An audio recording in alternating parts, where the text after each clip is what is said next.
Noticias de Paz, un programa por la revolución no violenta, organizado y producido por Alternativa Antimilitarista MOC.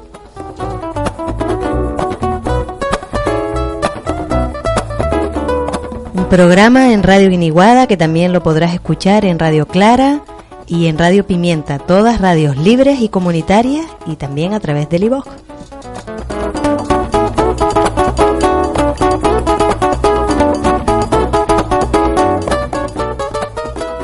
Hoy haremos un repaso muy breve por los 25 años de la insumisión, por un comunicado también en relación a la orotava militarista y antimilitarista, las noticias de paz, una entrevista sobre la estrategia de ciberseguridad nacional, sobre esa llegada rota de los misiles a la base nuclear situada en Andalucía.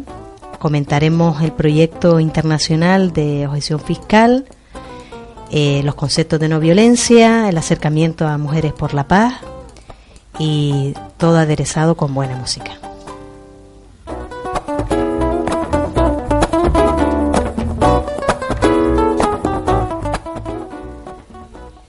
Insumisión, 25 años desobedeciendo. El próximo 20 de febrero se cumplirán 25 años desde aquella primera presentación de insumisos al servicio militar obligatorio. Miles fueron los que le siguieron, tanto a la plaza como a los juzgados e incluso a prisión. Ni los tribunales civiles ni militares, ni las inhabilitaciones, ni la cárcel pudieron frenar la insumisión. Más bien, al asumir las consecuencias de su desobediencia, los insumisos encendieron un altavoz plagado de significado para sus reivindicaciones. Fue un salto cualitativo en la estrategia del movimiento de objeción de conciencia del MOC. Esta manera de ejercer la objeción de conciencia suponía trascender del derecho individual y plantear una acción colectiva con el objetivo último de abolir las estructuras militares. Ha habido desde 1989 más de 20.000 insumisos en el Estado español, tanto al servicio militar obligatorio como a la prestación sustitutoria, que no fue sino un intento por parte del Estado de canalizar esa brecha de desobediencia que planteaban los antimilitaristas. Más de 4.000 fueron juzgados y más de 1 millar encarcelados. En mayo de 2002, 5 meses después de haber desaparecido el servicio militar obligatorio, fueron excarcelados los últimos insumisos que rechazaron el indulto encubierto que se les había impuesto. La insumisión asestó un golpe mortal a la vocación militar. Prueba de ello es que en el ejército español el proceso de profesionalización se llevó a cabo con dificultades de reclutamiento mucho mayores que las que ha habido en otros países sin contestación antimilitarista, teniendo que rebajar drásticamente las cifras inicialmente previstas de tropa. La insumisión entró en la agenda política, aumentó el desapego social al ejército y disparó, como efecto colateral, las solicitudes de objeción de conciencia legal, llegando a saturar y hacer, de hecho, impracticable la prestación sustitutoria. Sin embargo, el fin del servicio militar no fue celebrado por los insumisos como una victoria. Todavía está lejos de conseguirse la erradicación del ejército, la industria de armamento, los gastos militares y muchas otras nocividades de las que sigue ocupando el trabajo, sigue ocupando en el trabajo antimilitarista. El legado de la insumisión es significativo. Ha mostrado y demostrado que es posible poner en práctica la desobediencia civil y luchar de manera eficaz desde la no violencia.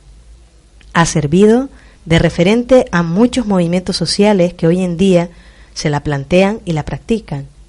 También ha revelado que la organización y las estrategias colectivas pueden poner en jaque a instituciones tan poderosas como el ejército. La memoria de esta experiencia desobediente, 25 años después, nos ayuda a afrontar un camino cargado de retos. El mundo actual exige nuestra respuesta y nuestra lucha. Los poderosos lo son cada vez más y utilizan los ejércitos para imponer sus condiciones allí donde se juegan sus intereses económicos. Se desmantelan las conquistas sociales a la par que los presupuestos militares siguen aumentando desaforadamente. Las bombas que estallan lejos siguen fabricándose aquí, que es donde empiezan las guerras. La insumisión nos señala las herramientas que podemos usar contra estos desmanes: la desobediencia, la no violencia y el sentido común, con grandes dosis de imaginación, alegría y de organización colectiva. Y nos recuerda los 25 años de insumisión que son eficaces.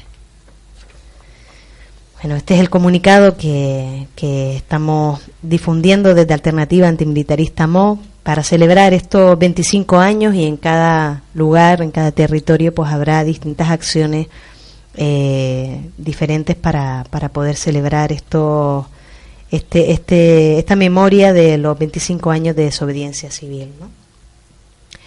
Pues ahora vamos a centrarnos en el tema siguiente, en el que vamos a contactar con Josemi, un representante que forma parte de la Asamblea Canaria por el Reparto de la Riqueza, y que han sacado un comunicado a finales de enero, en la que, bueno, él nos contará, porque desde octubre del 2010 la Orotava se declaró, tras distintas luchas de los colectivos sociales allí presentes, se declaró como municipio antimilitarista y pacifista, y ha habido varios intentos para que esta decisión se revocara, ¿no? Buenas noches. Hola, Josemi.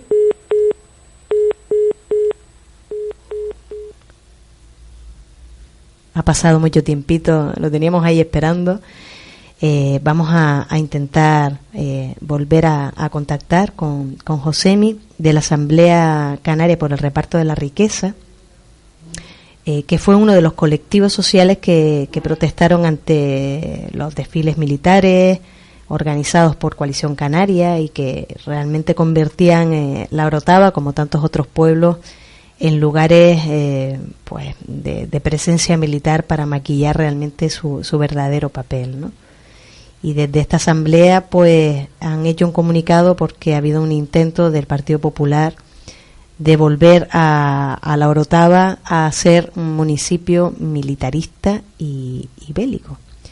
Y eso ha sido una de las noticias que hoy queremos compartir como primera noticia del programa. Vamos a ver si hemos podido contactar con él.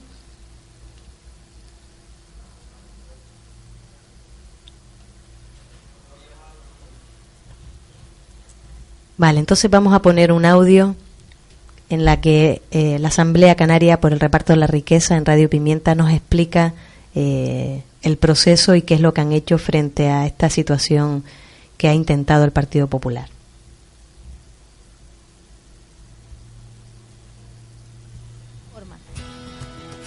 Guerra sé que hay cuando me ordenan besar la bandera que no elegí. Que de mano en ir, pásatelo bien. Comunicado ante el intento del PP de una Orotava militarista y bélica. Asamblea Canaria por el Reparto de la Riqueza. Este martes 28 de enero, el Partido Popular de la Orotava, la derecha más rancia y españolista, aquella que nos recorta la vida y los derechos, se permitió el lujo de gastarse el tiempo, la cara y el papel en intentar revocar el acuerdo plenario que hace a la Orotava municipio antimilitarista y pacifista. Preocupados por mantener los protocolos que ponen a los militares en nuestras fiestas populares, en las escuelas para que nuestros niños se apunten a un futuro de guerra, en furgonetas que aprovechan la desesperación del desempleo y el futuro que ellos mismos nos robaron para conseguir nuevas vidas que mandan a defender sus intereses corruptos en guerras creadas por ellos.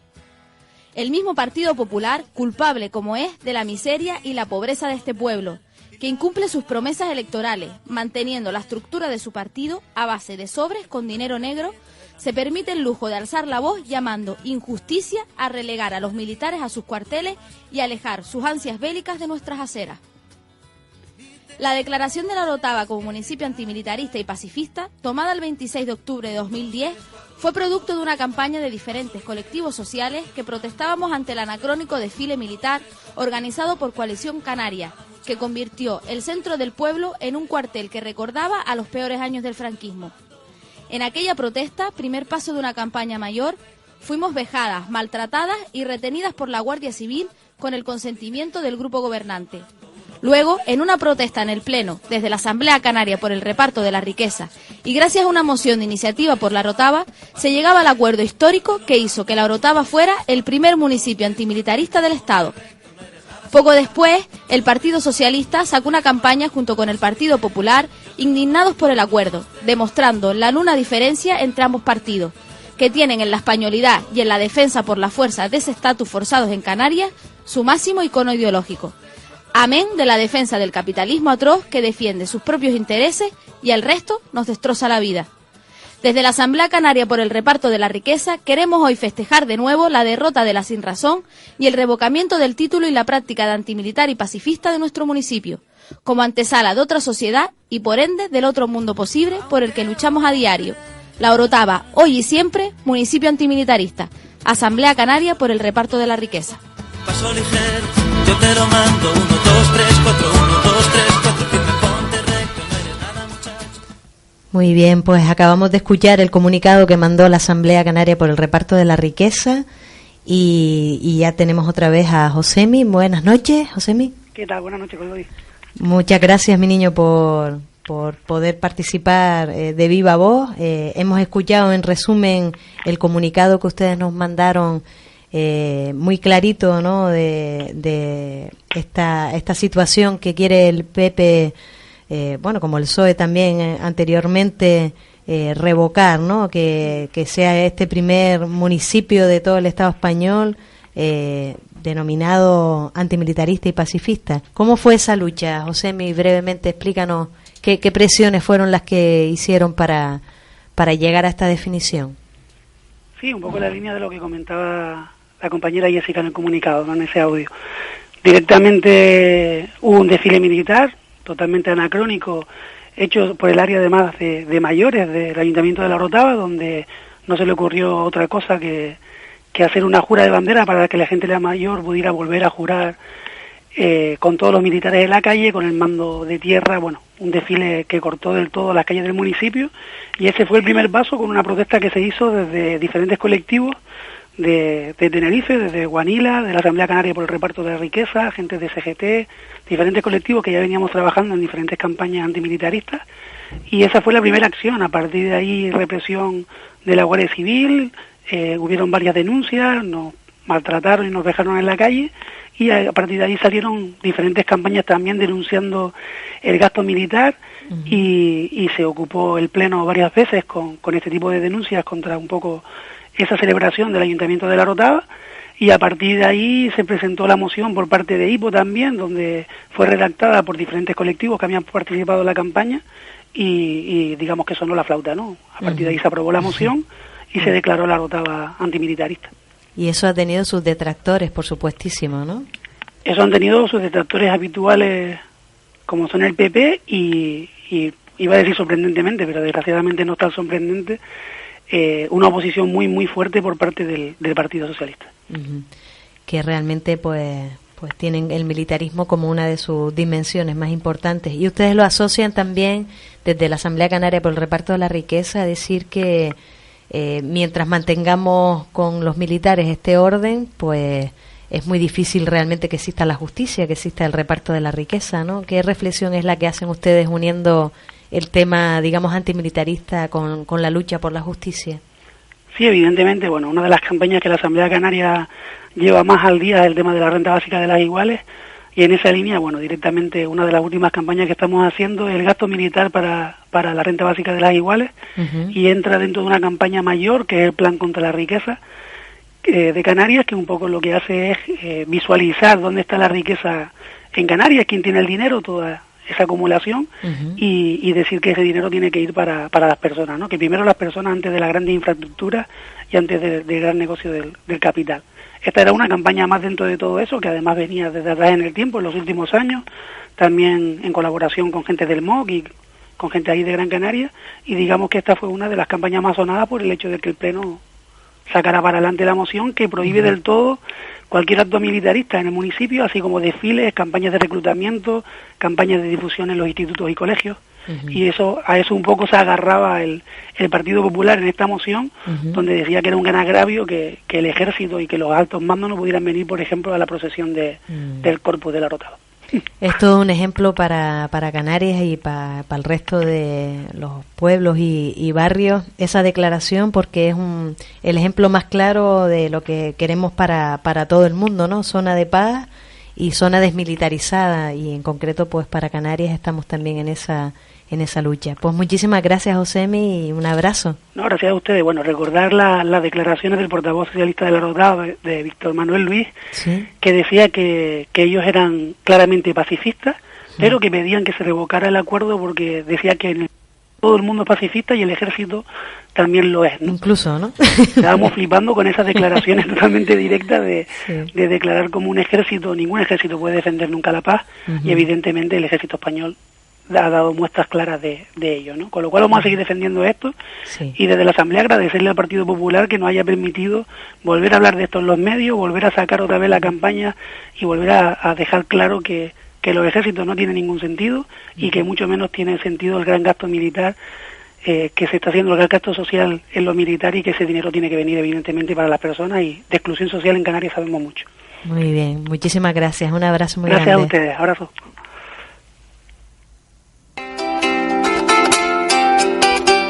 Noticias de paz.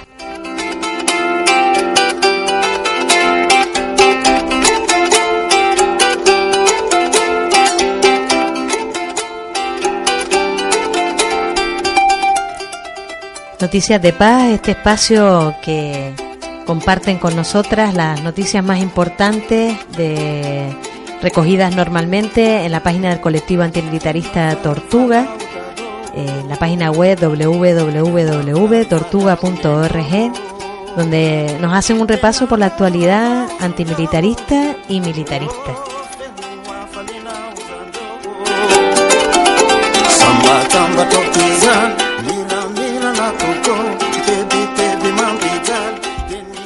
Una de las noticias que salió también y que queremos compartir a finales de enero, antes del Día Internacional de la No Violencia Escolar, fue esto de los 33 países que se declararon la Comunidad de Estados Latinoamericanos y Caribeños como zona de paz.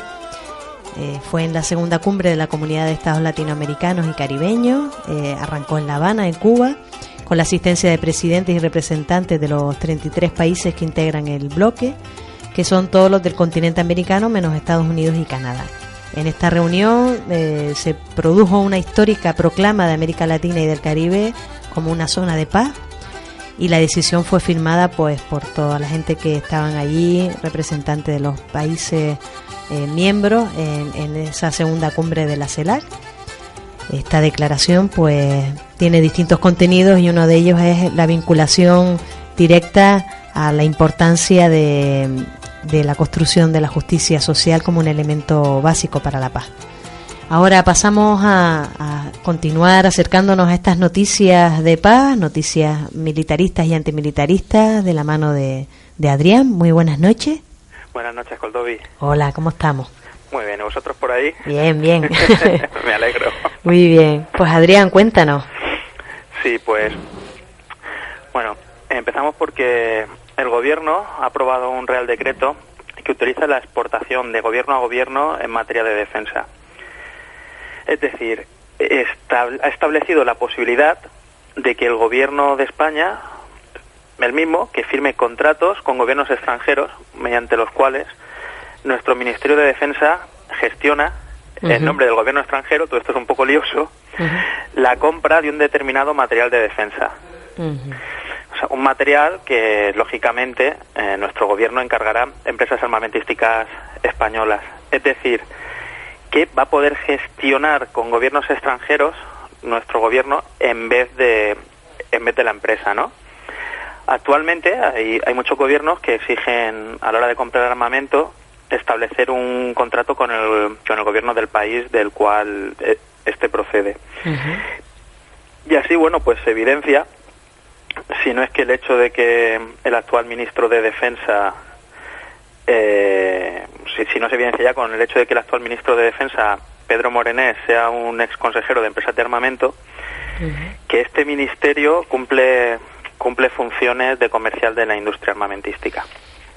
Otra noticia Un agente, ¿no? Es un agente comercial. Es un agente comercial, exacto, ¿no? Bueno, entre otras cosas, porque quizá no sea... Quizá hay algunas, bueno, peores o similares, ¿no? Otra noticia es que el juzgado militar de Zaragoza archiva la causa sobre la explosión en San Gregorio de una granada de explosivos alaveses, de Expal. La explosión del citado artefacto, en junio de 2011, acabó con la vida de un sargento y hirió gravemente a un cabo. Ambos eran expertos en desactivación de explosivos. La granada, según el auto de sobreseimiento, no estaba marcada como munición explosiva y además se encontró en una zona no catalogada como área de caída de proyectiles. La decisión de archivo del caso ha sido recurrida, pero de momento no hay responsable texto. Otra noticia que, bueno, ha circulado por algunos medios de comunicación en los últimos días es algo que viene sucediendo desde hace varios años, pero bueno, continúa siendo de actualidad. Es que la empresa Agrogeva, una empresa española dedicada a la producción de arroz, ha expulsado desde 2010 a más de 600 personas de sus tierras en Guinea-Bissau. Para ello utiliza guardias armados, bueno, pues para defender sus tierras, ¿no? Bueno, sus tierras, las tierras de las que se ha apropiado. Expoliadas, ¿no? Expoliadas, exacto. Así, pues, muchas familias han perdido las tierras que les daban de comer y además el cultivo de arroz era un trabajo que hacían tradicionalmente las mujeres, ¿no? El cual además les otorgaba una cierta independencia. Ahora en los campos mecanizados de Agrogeva suelen trabajar hombres y además normalmente de manera temporal y con dificultades en el cobro del salario. Además, el desproporcionado uso de químicos por parte de la empresa ha producido un aumento de los casos de abortos en la zona, así como, bueno, también un aumento de los casos de malaria, ya que ha provocado una concentración de mosquitos en los poblamientos cercanos. Huyen de los campos cultivados y van a las poblaciones. Y por último, para terminar, quería hacer, bueno, pues un repaso sobre 4 casos de personas que se han visto, se siguen viendo, algunas de ellas ya no están entre nosotros gravemente afectadas por la represión del Estado español, ¿no? Quizá el caso más conocido sea el de la mujer de Valladolid, Encarna, una mujer de 56 años que fue brutalmente agredida por la policía durante una manifestación pacífica que transcurrió en su ciudad el pasado domingo. En Valladolid, ¿verdad? En Valladolid, la de Valladolid, que acabó frente a un restaurante donde comían participantes de la Convención Nacional del PP. Y bueno, pues después de la agresión policial esta mujer, bueno, desde entonces padece una hemorragia cerebral, aunque afortunadamente parece que evoluciona para bien, ¿no? Luego también está el caso de nuestro compañero, el antimilitarista Ignacio Sanz, que, bueno, después de participar hace poco más de un año en una acción de protesta contra una exposición militar en Bilbao, se enfrenta, bueno, a una petición de 3 años de cárcel, ¿no? Acusado de lesiones a una ertzaintza. Y por último dos casos similares de personas que han muerto en las últimas semanas en la cárcel, ¿no? Una es la de Orca, en la cárcel de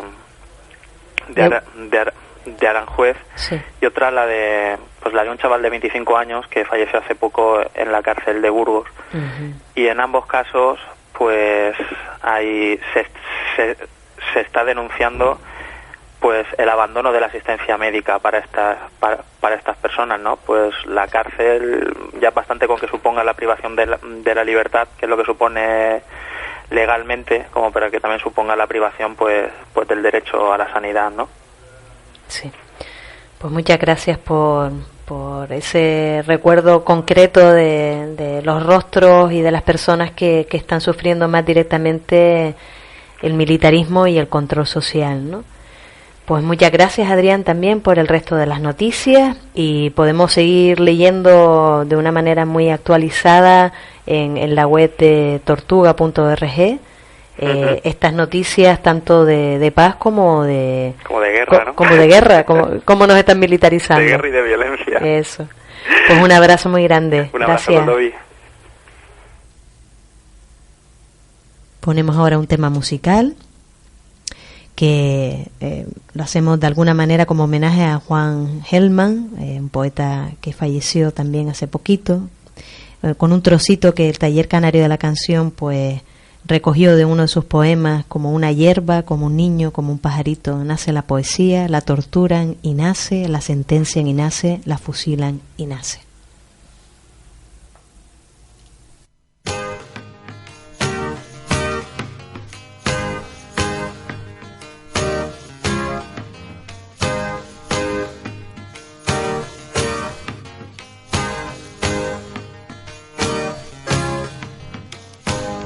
Del mundo de alguna nube y sale a la calle, llega del aire y pinta los muros largos del hambre. La tortura ni nace, la sentencia ni nace, la fusilan ni nace, como un pajarito, como una hierba, como un niño nace.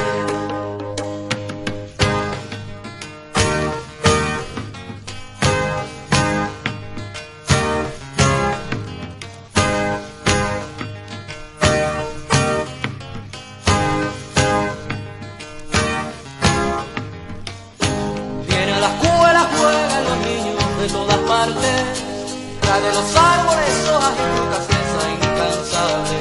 La tortura ni nace, la sentencia ni nace, la fusilan ni nace, como un pajarito, como una hierba, como un niño nace. De dónde viene, dónde se esconde, nadie lo sabe. Viene del sueño, viene del día, de todas partes. La tortura ni nace, la sentencia ni nace, la fusilan ni nace, como un pajarito, como una hierba, como un niño nace.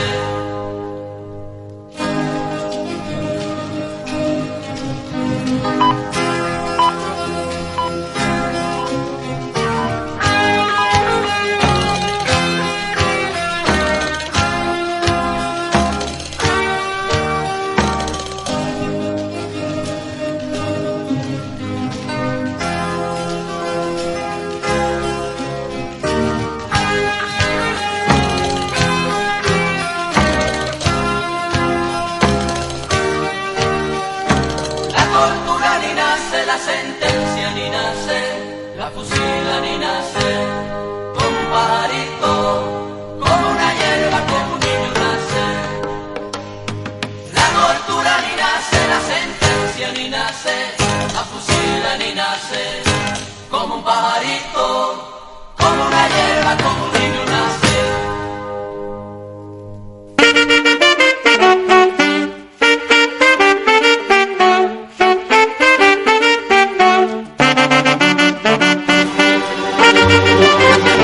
Alternativa antimilitarista.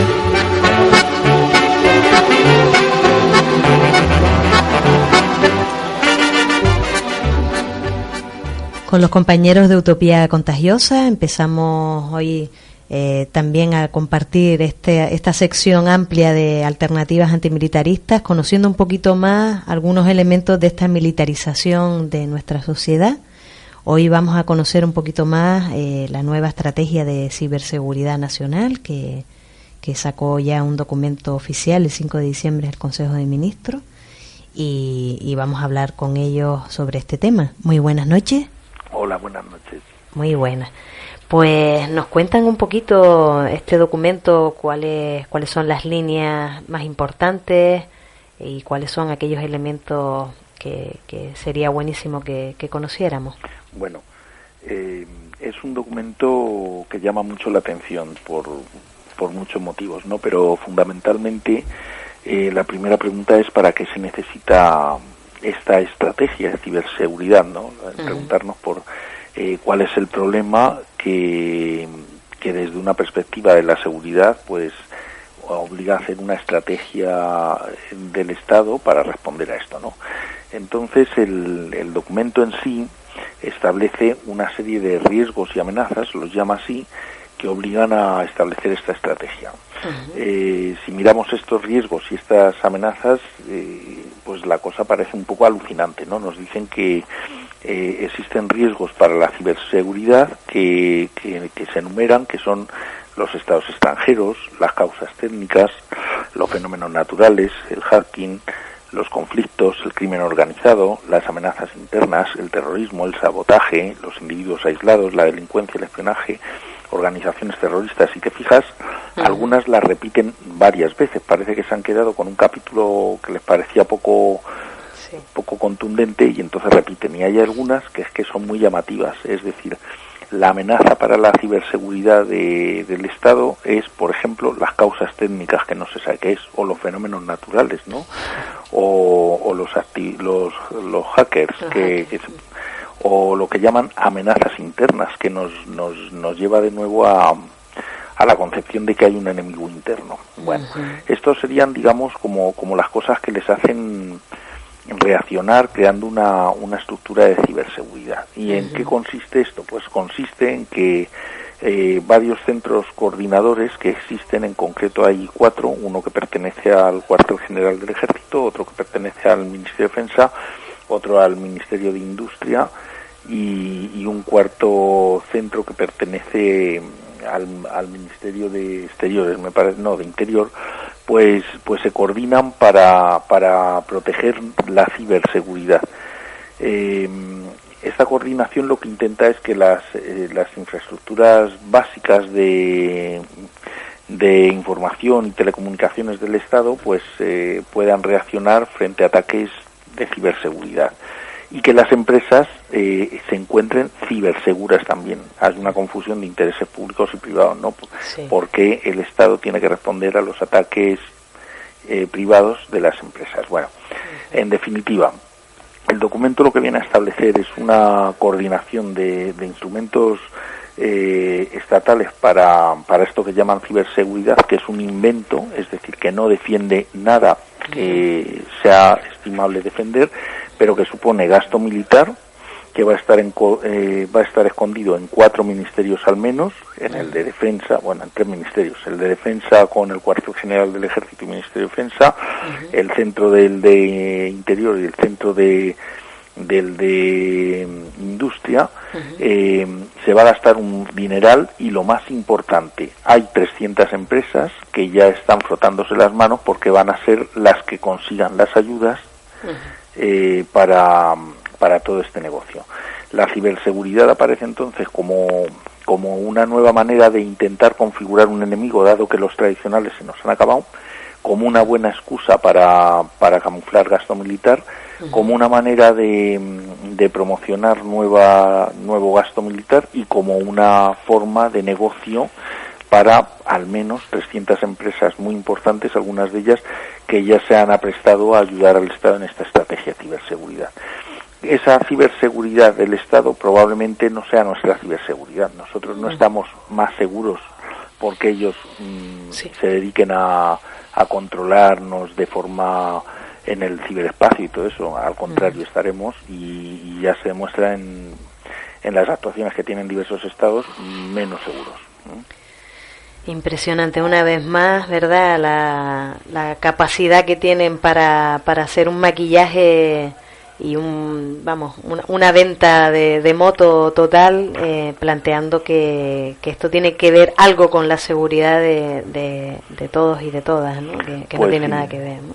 Esa es la cuestión. Ellos poco a poco van expandiendo esa visión militarista a todas las esferas de la vida. Ya solo les falta, bueno, ya lo hacen de hecho, que nos digan que la ecología también es necesario defenderla militarmente y todo, ¿no? Ya se da un caso en Canarias, plantearon que en lo de la isla de Lobos iba a ser unas maniobras sostenibles, ¿no? Sí. Hay una locura aquí.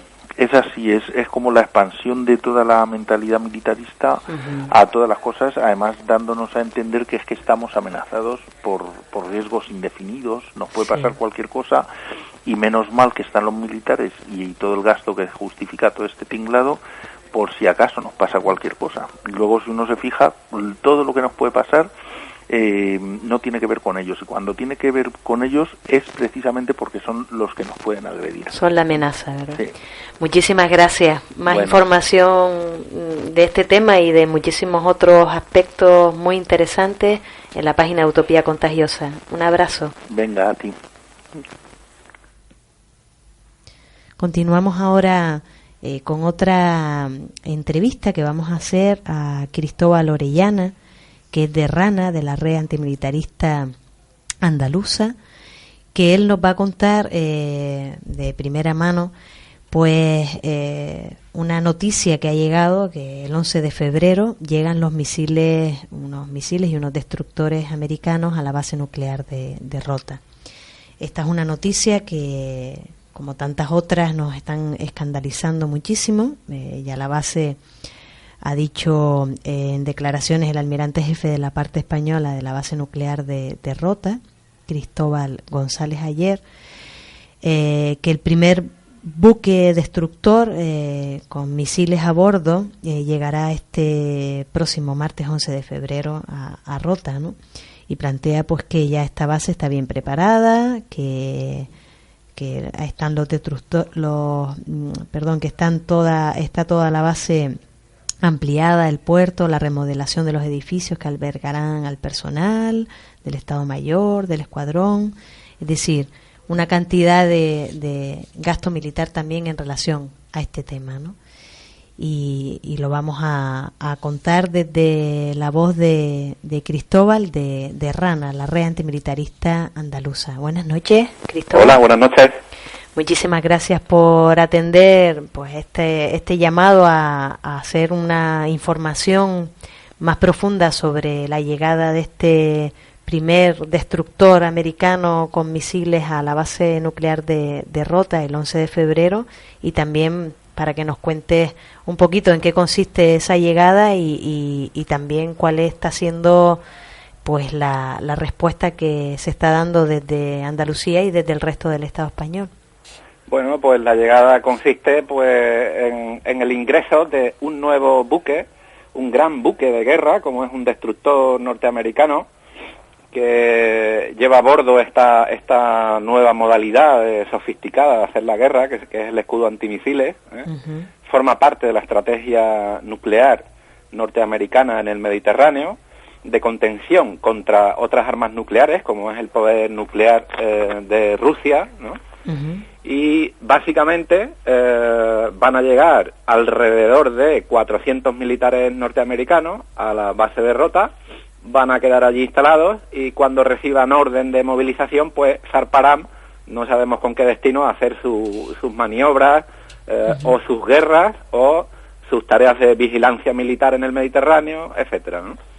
Y en cuanto a lo que me preguntas sobre la reacción en Andalucía, pues es, claro, como te imaginarás, totalmente contraria a esta intensificación tan grave de la militarización de Andalucía, ¿no? Sí. Porque este escudo, este llamado escudo antimisiles, Uh-huh.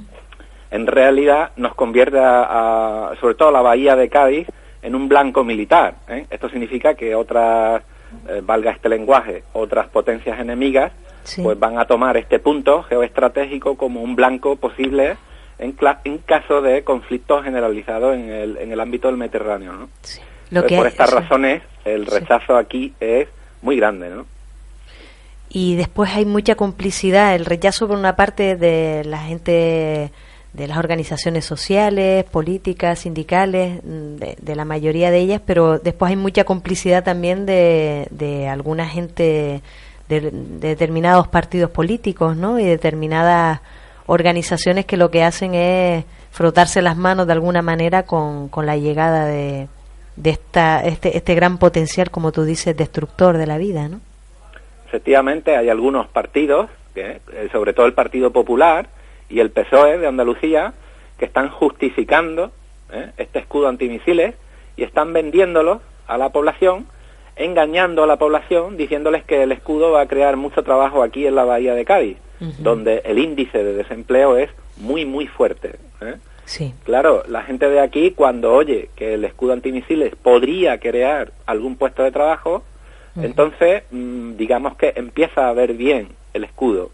Pero la mayoría de la población en la provincia de Cádiz y en Andalucía, que no va a recibir ningún beneficio de este escudo antimisiles, sabe y siente esta nueva realidad como un auténtico peligro, ¿no? Que al fin y a la postre nos convierte, ya digo, a todos en un blanco militar de primer orden, ¿no? En el plano internacional, y esto a ningún andaluz y a ninguna andaluza le interesa esta realidad, ¿no?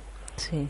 Hay un informe muy interesante de Ecologistas en Acción sobre los riesgos de la base de Rota, ¿verdad? Que también recomendamos más otras informaciones que se han ido trabajando del Centro de las 10 mentiras del gobierno de España sobre el escudo antimisiles, que está en el blog que tú llevas de No Violencia 62, muy interesante. De alguna manera es muy importante dar toda esta contrainformación, porque hay un maquillaje muy grande de las funciones y del dinero, realmente a dónde va, ¿no? Si realmente se invierte en desarrollo humano o en seguir desarrollando la privatización de determinadas empresas y determinados intereses, ¿verdad? Yo creo que sí, efectivamente el escudo antimisiles es de manera clara una apuesta dineraria también inmensa, ¿no? A favor del rearme y del militarismo y de las empresas militares. Aquí en Andalucía tenemos varias, Sí. Una de ellas es Navantia, es un astillero militar que tenemos en la misma bahía de Cádiz y que dicen que servirá para reparar algunos de los buques norteamericanos que ahora vienen, pero también hay otras empresas en Sevilla, que es la planta de San Pablo, que monta el gran carguero militar europeo, que es el Airbus A400M, y otras plantas también en Huelva que fabrican drones, etcétera. La militarización de Andalucía es muy fuerte, ¿no? Sí. Pero lo que estaba diciendo es que efectivamente el gobierno español y la OTAN están haciendo inversiones descomunales en este ámbito del militarismo y las industrias bélicas aquí en esta zona, ¿no? Sí. Precisamente una zona que lo que necesita es todo lo contrario, o sea, necesitamos una gran apuesta social para hacer posible el empleo, la sanidad, la educación, la vivienda, las coberturas sociales, y sin embargo el gobierno hace todo lo contrario de lo que necesitamos, ¿no? Entonces, obviamente, pues esto es en general mal visto. Si bien las poblaciones, alguna parte de la población directamente implicada con los beneficios, pues asiente y calla, ¿no? Pero la mayoría no, la mayoría sabe que estas instalaciones son un auténtico peligro, ¿no? Sí. Y como decimos aquí, digamos, pan para hoy, guerras para mañana, ¿no? Cosa que rechazamos. Pues muchísimas gracias, Cristóbal, y mostrar todo nuestro aliento a la lucha antimilitarista en Andalucía, que es la de todos y la de todas, contra este escudo antimisiles y esta remilitarización del territorio y de la vida de todo el mundo allá, y también pues nuestra denuncia total a esta militarización, a estos misiles, a este escudo antimisiles y todo lo que esconde. Muchísimas gracias y un abrazo. Gracias, un abrazo. Lo que más me impresionó... Pues ahora vamos a escuchar una música de Marian Hassan para empezar con una nueva sección que vamos a tener, que es Activándonos por un Sáhara Libre.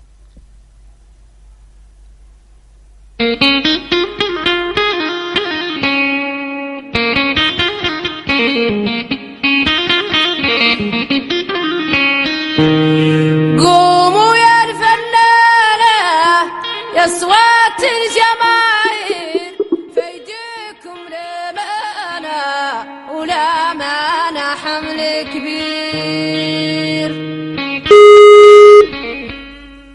Activándonos por un Sáhara Libre. فيديكم لمانا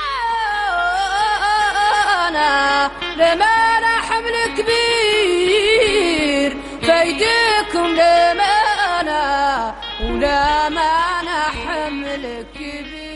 Pues para activarnos por un Sáhara Libre, hoy estamos compartiendo en este primer día de esta nueva sección con Ausi del grupo Jaima. Buenas noches, Ausi.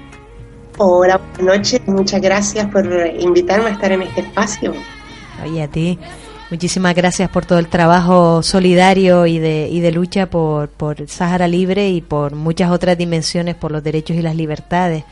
Hoy vamos a explicar muy brevemente en qué consiste el proyecto que hemos elegido desde Alternativa Antimilitarista MOC como proyecto destino internacional de la objeción fiscal al gasto militar. Cuéntanos un poquito en qué consiste ese proyecto en el que tú participas, dinamizas y alientas. Bueno, pues les voy a contar así un poquito en qué consiste. El proyecto lleva por nombre Asomándonos a las experiencias de empoderamiento de las mujeres saharauis, porque bueno, eso fue un nombre que surgió hace un tiempo y como este ha sido como muchos granitos de arena que se han ido juntando, pues le conservamos el nombre con cariño, ¿no? Uh-huh. Y bueno, y digamos que el proyecto tiene dos patitas.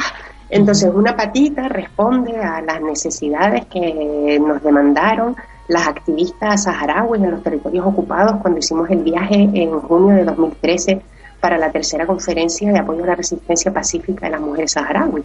Entonces, demandaban la formación en castellano porque eso las ayudaba a empoderarse como interlocutoras políticas internacionales por los derechos humanos de su pueblo.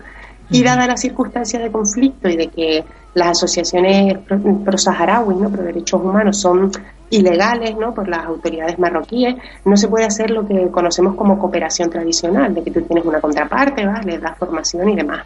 Entonces, por eso surgió la idea de apostar por una alianza de sociedades civiles, ¿no?, y montar una plataforma Moodle para ofrecer enseñanza online. Entonces, pues bueno, ahora estamos en la parte un poco, ¿no?, de, como tú decías, de dinamización de este proyecto y a puntito de lanzar la primera campaña, ¿no?, de se buscan cibervoluntarios y voluntarias y se busca también activar nodos, ¿no? O sea, que hayamos al final muchos nodos autónomos que estemos detrás de este proyecto. También la idea es acercar, ¿no?, de esta manera, acercarnos más a los territorios ocupados porque apenas existen datos sobre el Sáhara Occidental, entonces es importante empezar a generar como conocimiento, ¿no?, sobre ese territorio para que no caiga en el olvido. Entonces esta sería como la segunda patita del proyecto. Muy interesante. Y la metodología que plantean es una metodología determinada, ¿no?, participativa, con un enfoque de género. Si nos quieres dar así como cuáles son esas características de esta propuesta de metodología en este proyecto. Pues bueno, nuestra propuesta de metodología es, o sea, por darle un tecnicismo sería como cooperación horizontal, pero en realidad lo que más nos motiva es que intentemos trabajar personas con personas, ¿no? Como tú has dicho, de manera participativa, teniendo una interlocución constante con lo que serían nuestras compañeras y compañeros en los territorios ocupados, para que ellas y ellos vayan opinando también, ¿no?, y conozcan cómo evoluciona el proyecto, ¿no?, haciéndoles partícipes también de nuestra realidad, ¿no?, de cómo la vivimos. Disculpen, no le quité el sonido al móvil, lo tengo que decir porque me está sonando. Sonaba bonito, Concha. Bueno, pues eso, ¿no? O sea, sí, lo que queremos es participar, en definitiva, que participemos las personas de aquí y las personas de allí. Y también esta metodología participativa vamos a empezar poniéndola en práctica aquí, ¿no? Precisamente con lo que decía ahora de los nodos, ¿no? Pues queremos hacer un llamamiento a gente, a personas que nos hemos encontrado en diferentes momentos del camino y que tenemos como afinidad que vemos la causa de la defensa de los derechos humanos, ¿no?, y del derecho a la autodeterminación del pueblo saharaui, una causa de justicia social, ¿no? Y entonces es una manera de apoyarles y además hacerlo de una manera horizontal, ¿no?, de igual a igual y de tú a tú. Y para eso queremos como tender, ¿no?, como la mano a eso, a todas las personitas que nos hemos encontrado en los campamentos, que nos hemos encontrado en los territorios, que nos hemos encontrado en diferentes sitios del Estado español, que compartimos esa inquietud, darles a todas y a todos, ustedes incluidos, claro, a que participen activamente, ¿no?, que nos convirtamos en nodos y que esto sea de todas y de todos. Muy bien. Pues esto es un enyesquito muy chiquitito de lo que es la propuesta, digamos, bien interesante del proyecto internacional de objeción fiscal para este año, y vamos a continuar cada uno de los meses dando alguna pildorita, alguna información concreta de este proyecto y de este proceso tan interesante para activarnos por un Sáhara libre. Muchas gracias, Ausi. Buenas noches. Muchas gracias, Coldovi. Muy buenas noches a ustedes y nos vemos el próximo mes. Se me cuida. Un abracito. Un abrazo. Chao.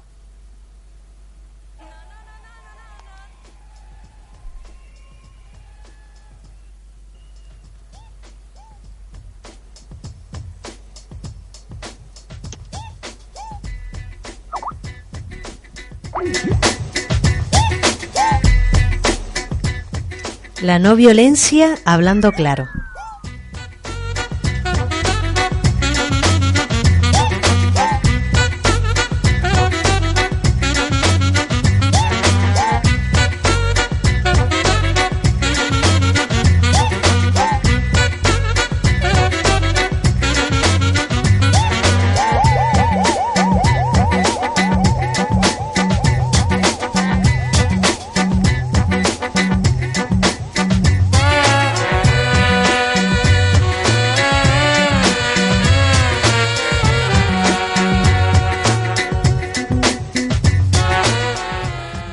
Compartimos en esta sección pues un acercamiento que nos ayude a clarificar los conceptos que están en relación a esta lucha, a esta revolución no violenta, al antimilitarismo, la paz, desarrollo humano.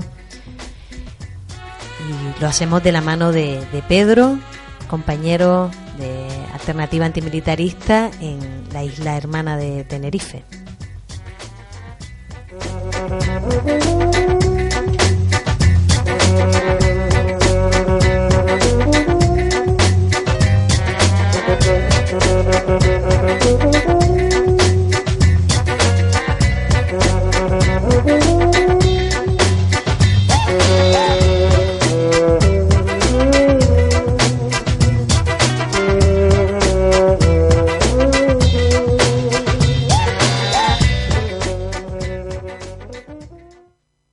Bien, pues continuamos entonces con esta sección de la no violencia hablando claro con Pedro. Muy buenas noches.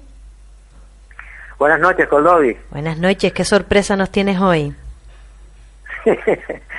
Pues hoy venía a hablar sobre la agresividad. Muy bien, cuéntanos.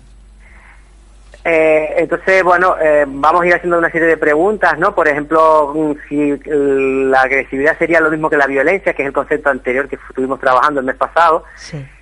Y para el que habla, al menos, para nada, ¿no? La agresividad es una cosa que entiendo que es necesaria para la vida, es necesaria para afrontar un conflicto, etcétera, mientras que la violencia, como vimos en el programa pasado, es algo negativo asociado a la muerte, a la destrucción, etcétera, ¿no? ¿Cómo definimos esa agresividad, ¿no? Como una fuerza necesaria o una energía vital para afrontar un conflicto, para afirmarnos como somos, para defender nuestros derechos, etcétera, ¿no? Por tanto, para el que habla y para muchas más, la agresividad es algo positivo, ¿no? Es un valor en sí mismo. ¿Para qué sirve la agresividad? Es otra pregunta que planteo. Sirve para afrontar un conflicto, sirve para visualizar la violencia. Por ejemplo, la plataforma contra el tema del comercio de armas del BBVA, la plataforma que hay en Bilbao, sí. Han hecho acciones en las que, por ejemplo, se echan encima pintura roja, ¿no? Entonces, visualmente es una imagen bastante agresiva, ¿no? Y lo que pretende es visualizar la violencia que provocan los bancos implicados en la fabricación de armamentos y las guerras y muertos que eso genera, ¿no? Entonces, sí. De esa manera también la agresividad sirve para generar poder. El poder entendido de una forma positiva, ¿no? En el sentido de que muchas veces el poder está en pocas manos y eso dificulta la resolución de conflictos. Un poco lo que se plantea es equilibrar el poder para compartirlo, ¿no? De vez en cuando no es mala idea. Está buena esa idea, oye. Sí, claro, eso es necesario. También la agresividad aporta resistencia. Resistencia frente a la manipulación, aporta a afirmarnos como personas, ¿no? Muchas veces, debido a la represión y a todas las políticas que se generan desde los gobiernos, la gente muchas veces no tenemos ni posibilidad ni de expresarnos, ¿no? Entonces, a veces la agresividad es una herramienta para afirmarnos, ¿no? En esos contextos de dificultad, de falta de libertad, etcétera, ¿no? Sí. También a través de la agresividad defendemos lo que creemos que es justo, ¿no? ¿Y cómo percibe la gente la agresividad? Muchas veces la agresividad se asocia a la violencia, se confunde mucho la agresividad con la violencia. Se habla de respuestas agresivas en los niños, cuando se quiere decir respuesta violenta, que es diferente, ¿no? Entonces se percibe como algo negativo la agresividad, ¿no? Socialmente. Sí. se asocia también, por lo menos desde mi punto de vista, a un enfoque patriarcal, ¿no? Un enfoque machista de la agresividad a lo masculino, ¿no? Parece como que las mujeres no pueden ser agresivas o que los hombres no podemos ser no agresivos, ¿no? A esa vinculación sexista, ¿no? Sí. Después preguntamos si la agresividad es un valor. Un poco lo contesté antes diciendo que sí. Y es un valor porque es necesaria para afrontar conflictos sin dañar ni física ni psíquicamente a nadie, ¿no? Y en ese sentido la educación para la paz lo plantea como una reivindicación para la vida. Desde mi punto de vista, una acción no violenta, hablando de no violencia, necesariamente es agresiva. Puede ser bastante controvertido eso, porque habrá quien opine lo contrario, no lo sé, pero para mí, desde luego, siempre las acciones no violentas son agresivas, ¿no? De tal manera que sin agresividad no hay respuesta no violenta, ¿no? Y por último, decir que la agresividad se entrena a través de talleres de juegos cooperativos, en la que trabajamos juegos de afirmación, de comunicación, de resolución de conflictos. Un poquito eso es lo que venía a contar hoy. Pues muchísimas gracias.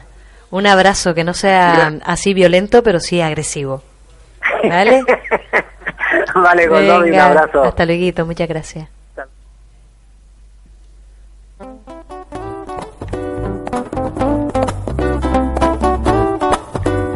Pues ya acabamos este programa, Noticias de Paz por una Revolución No Violenta. Estuvo al control técnico Fran, con su buen hacer, y a la voz Goldóvil, programa organizado por Alternativa Antimilitarista MOC, y lo puedes escuchar en distintos lugares, Radio Clara, Radio Pimienta y en Radio Guiniguada.